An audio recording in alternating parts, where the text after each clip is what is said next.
Yeah, I don't even know where to start. Like, this is like the realest moment of my life.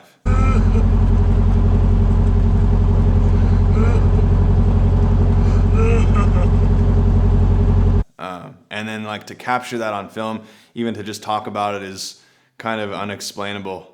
Like to the point of like, I'm getting emotional even just thinking about it. I guess I'll just start off by saying that today I was gonna tell this story about the closest that I've ever come to dying. Just like shivering with chills right now, even thinking about this.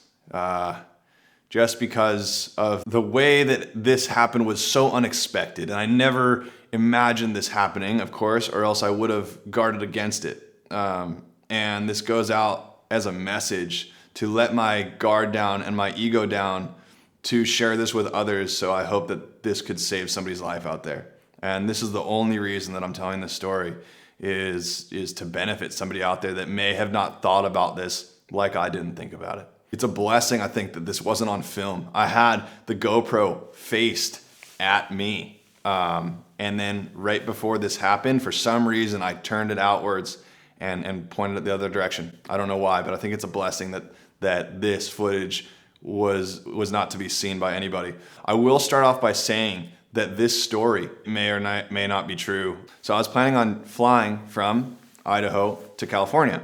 And the trip was going to, basically, weather is so important in aviation. And you really have windows of time to act. The weather is everything in aviation. And so you really got to be careful and you really got to make good decisions. So I was looking at the weather patterns. I was like, okay, tomorrow and the next day look like the best times to take off. And so I got up at like 5 a.m. We went over to the airport, and Crimson, my dog, is with me. And he's about a 110-pound yellow lab. He's actually been in a plane with me before. All right, we're just here at the end of the takeoff field here. Crimson, you ready? He's finally getting warmed up to these ear muffs. Just, smooth flying all the way into Nevada and across the desert. We're just on the Utah-Nevada state line, passing over a town called Wendover, and we're getting there slowly but surely. Somewhere along our route, maybe 2 or 3 hours into the route, Crimson, my dog, starts panicking, and I didn't know why. He starts panting super heavily, and I could see he was like uncomfortable. Then he started to calm down again, and everything was fine. So I'm approaching an airport that I'll just say is in the middle of the desert in Nevada. And I was gonna plan on stopping there for fuel. So I approached the airport. All right, we're over the Nevada desert somewhere. We're gonna stop here pretty soon for fuel, and then we're gonna keep going. We land. Oh boy, you did great, buddy. I forgot to film the landing here, but we made it. Everything's, smooth landing. I taxi over to the fuel station, and I let Crimson out. I go into the pilot resting area, grab some water, let Crimson go to the bathroom. I gave him some water. What's up, buddy? You're tripping, huh? You are not having that first plane ride. You are stressing. That's all right. I'm gonna get you some water, even though you don't want it. We just hung out for a few minutes, started talking to some people there, and then I'm like, okay, well, we still got quite a ways to go, so let's get back in the plane and head out of here. You're a little nervous, buddy. You're gonna have to stay right back there, though. There's no way you're coming up here. Up until this point, everything has been, spot on, all good.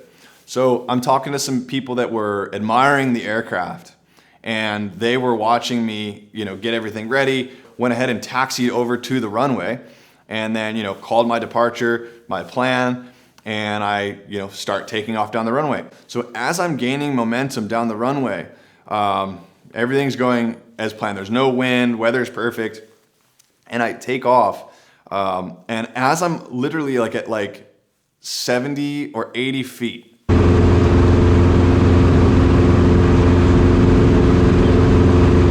climbing, just taking off, I get hit. The first thing I remember is I get hit in the back of the head. And I'm like, it happens so fast that so I get hit in the back of the head by something. And about, a millisecond later, Crimson, 110 pounds, had come leaping full panic into my lap. And so,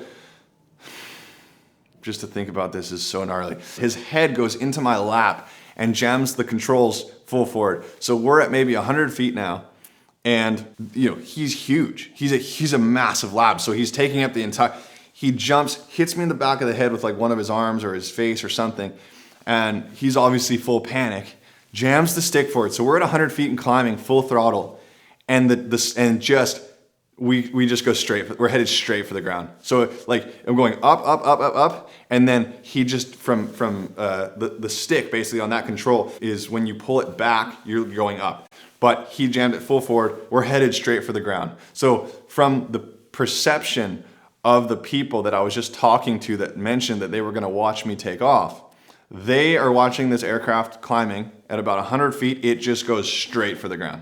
I'm literally maybe 1 second to impacting the ground full speed. I literally watched my life flash before my eyes. I've never been that close to like seeing.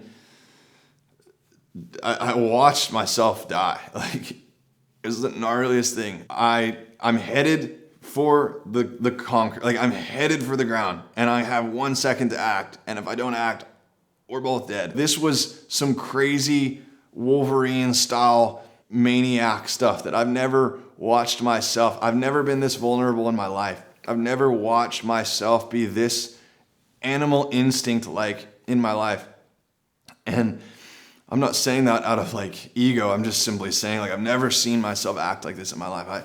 I have 1 second, I grab him just so fast. I just grabbed whatever I could, and I ended up grabbing his collar and his neck like this. So his collar and neck's like in my lap, and he's scratching. He's so panicked that he doesn't understand that we're in a plane. He doesn't understand what's going on. All he wants to know is like, I'm his comfort, and he wants to be with me. And so he's clawing my legs. I had the gnarliest claw marks on my legs for like 2 weeks after this, but he's clawing my legs. So in this, we're talking literally like, a tenth of a second, if that. I grab him by the neck and I'm holding him. I just grab him and pick him up. Like if you ever try to lift, like let's say a weight or a dumbbell or something like this. Okay, now try to do that with 110 pounds and be headed straight for the ground and you're about to die in half of a second. So I grab him like this, I'm pulling him, I'm holding him like above my head like this. I got him just in time and I pulled the stick back. So I'm out, he got out of the lap, luckily by the way that the plane is designed, the throttle's still full power. So I pull the stick back. We just made it. Like the arc of the plane, like just was headed and I just pulled it off like just in time. We were probably like feet from the ground, and we pull back up. I'm holding him, I'm still holding him like this. He's still clawing my legs, but I had got him out enough. I'm pulling it. My instincts, my mind is just climb. Just, height is life. Like just get high, just get as high as you can.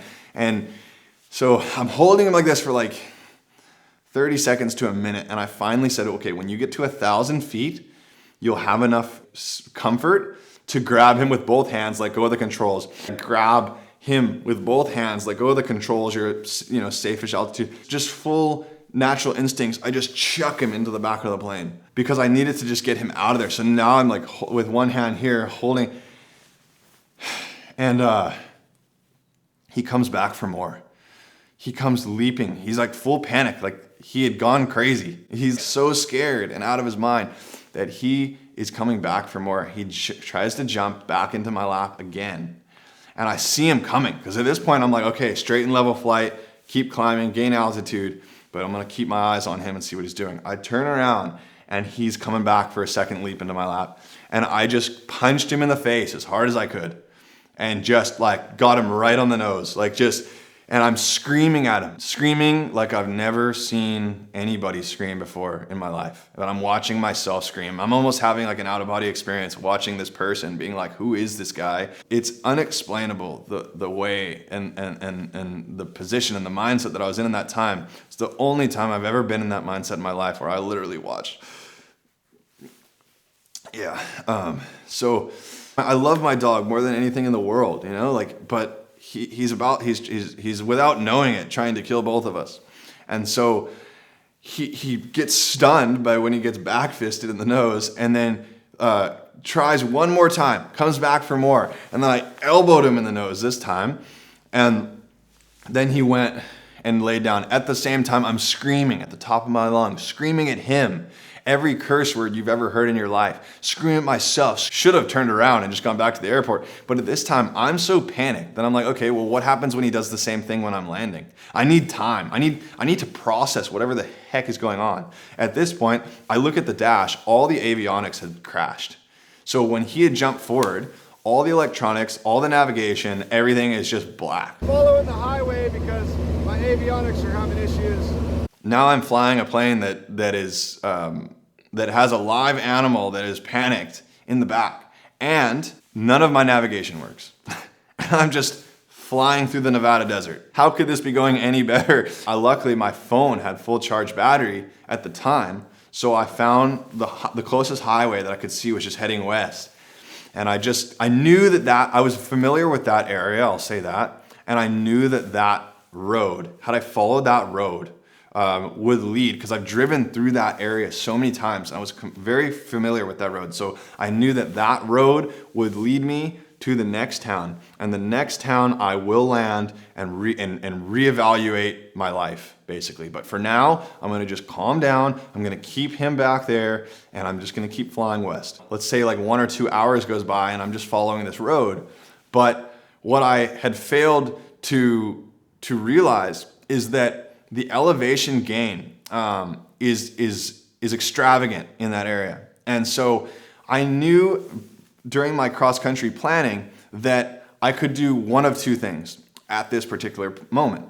I could take the risk and fly over 12, 13,000 foot peaks, which is very dangerous. You always in aviation want to have a way out. You're always looking for places to land. Okay, what happens if my engine crashes now, or my engine fails now? Okay, well, where are you gonna land? Okay, glide, okay. So in mountainous terrain like that, all of that goes out the window. And you know, given the situation of everything that has already happened this day, I'm like, I'm absolutely playing it safe, and I'm going around this way. But the problem is that my phone was the only point of navigation, my maps for my car, because my ForeFlight wasn't working on my phone. When I went left and I decided to take the long way, I was deviating from that road.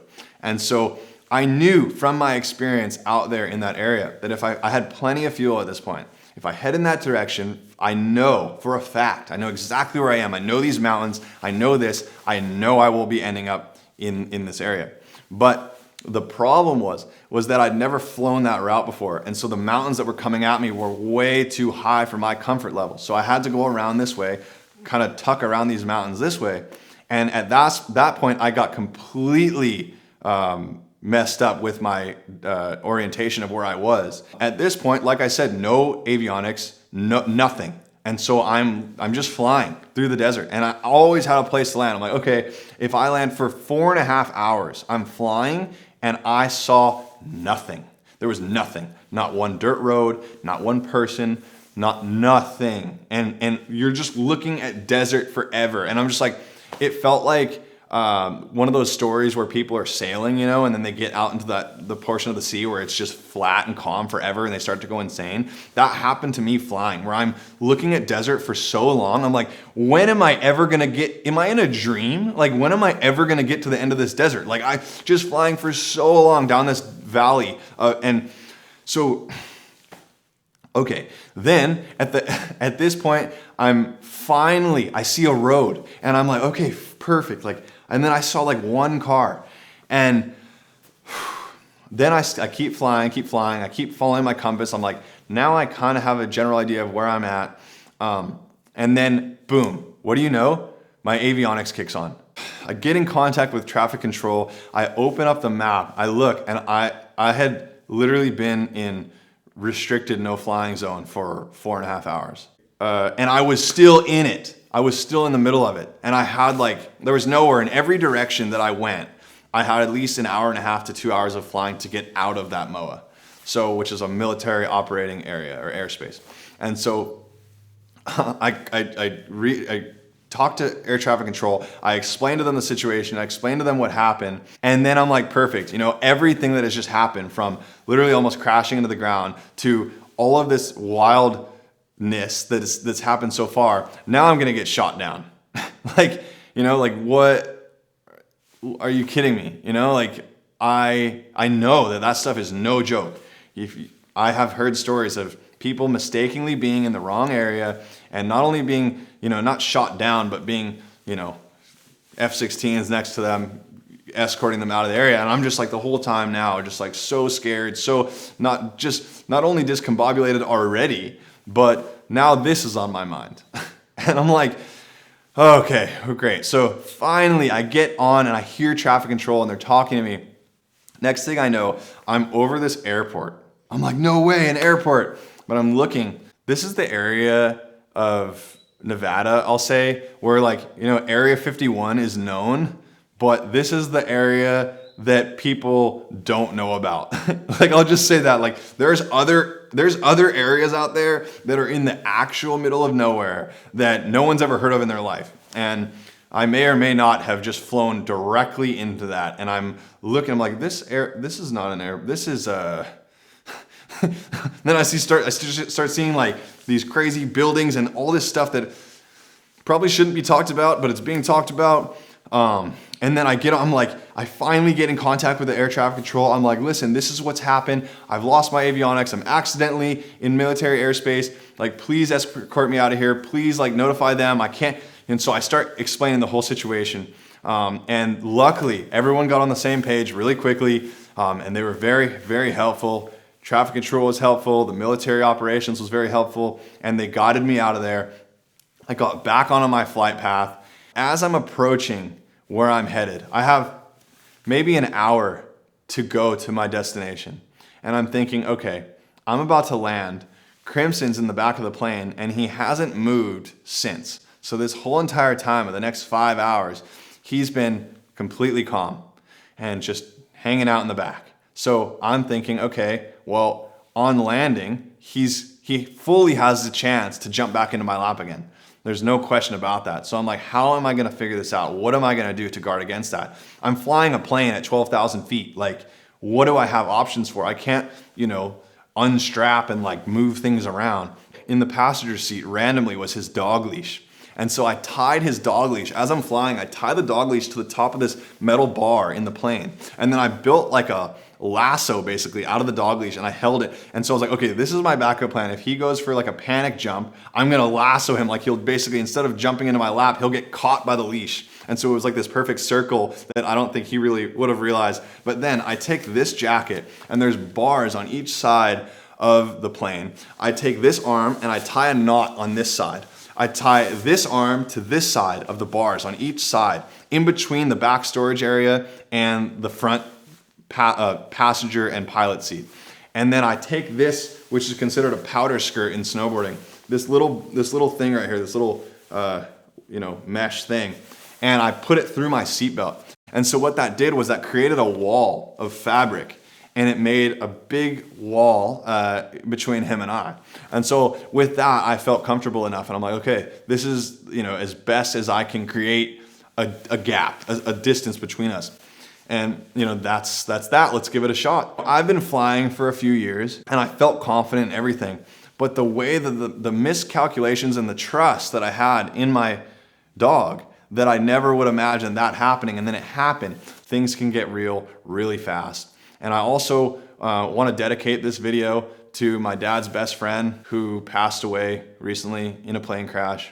I understand, I grew up at high elevation with a lot of friends and friends of friends that have passed away in plane crashes. I understand the weather. I understand that you need to prepare and be as smart as possible with aviation, but you are always at risk no matter what. So there are things that happen, and I am aware of how things can get real really fast. You know, I want to share that with someone out there, and I'm willing to, like I said, let my ego down to share this with someone that could have their lives saved by it. I was flying through this very mountainous terrain that was unavoidable. You had to cross over this mountain pass, and I'm at, 13,000 feet above 11,000 foot peaks. And I just remember being up there and being like, this is the realest experience of my life. I'm up there and realizing like there is so much space. And if I crash right here, no one will ever find me. And life is so fragile.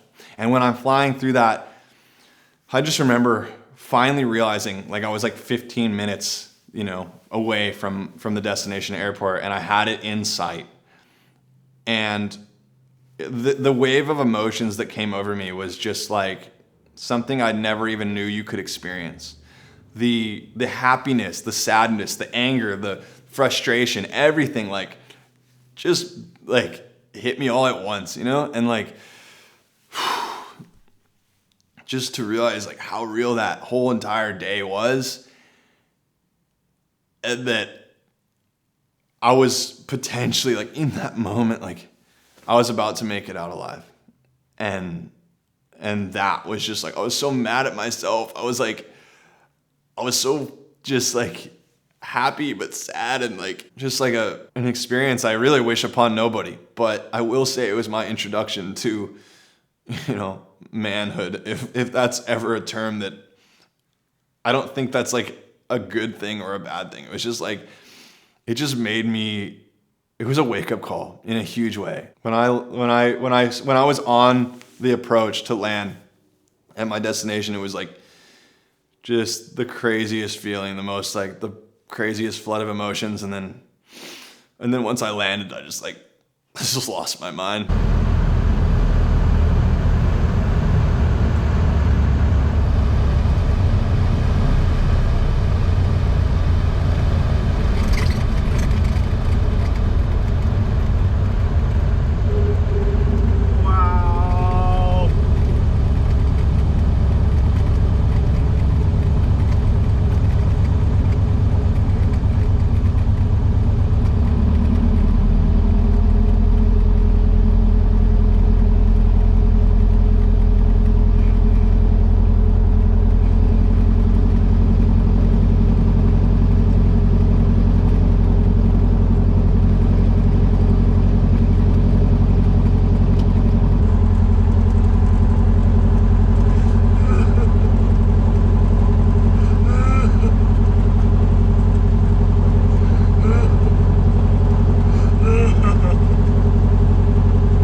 Holy shit.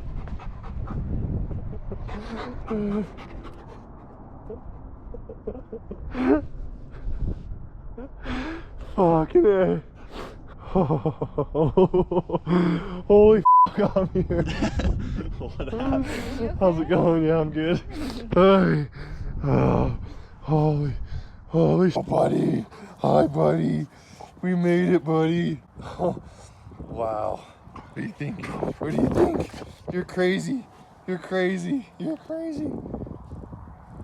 You don't realize how fragile life is until it's about to shatter right in front of your eyes, literally. And you have half a second to act or you're dead. And that's exactly what happened there that day. And I'm blessed to be able to sit here and tell this story to you guys because life is a blessing. So just make sure that you appreciate those around you and live life to the fullest because no one's promised it. Thank you for listening to the story. We'll talk to you next time.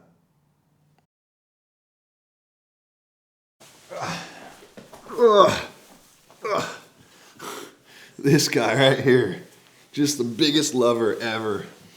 But he didn't know any better. You got scared and you just wanted your daddy, huh? Yeah. He just got scared. This guy's size, he's a beast. So what I was explaining is like when I was flying and then when he jumped into my lap, I'm holding him by this skin right here. But I can't even like, like the whole strength when the mom lifts a car off of her baby type of thing, you just get hit with this superhuman strength at times of need. And like right now, like I know like I can't even lift him just like this, like as hard as I can. But somehow in that moment, I was able, with the same muscle group being used, I was able to lift him above my head. But this guy is just a tank. And 110 pounds, 2 years old. You're a crazy maniac, buddy. But thanks for teaching me the lesson of my life. And I didn't really know at that moment. I obviously was very mad at you, but I knew that you couldn't help it because you didn't know any better. And if you understood that we were flying a plane, you probably wouldn't have done that. Right? Right? But I know you were just scared. All right, guys. Well, thanks for listening to our story. Much love. We'll see you next time.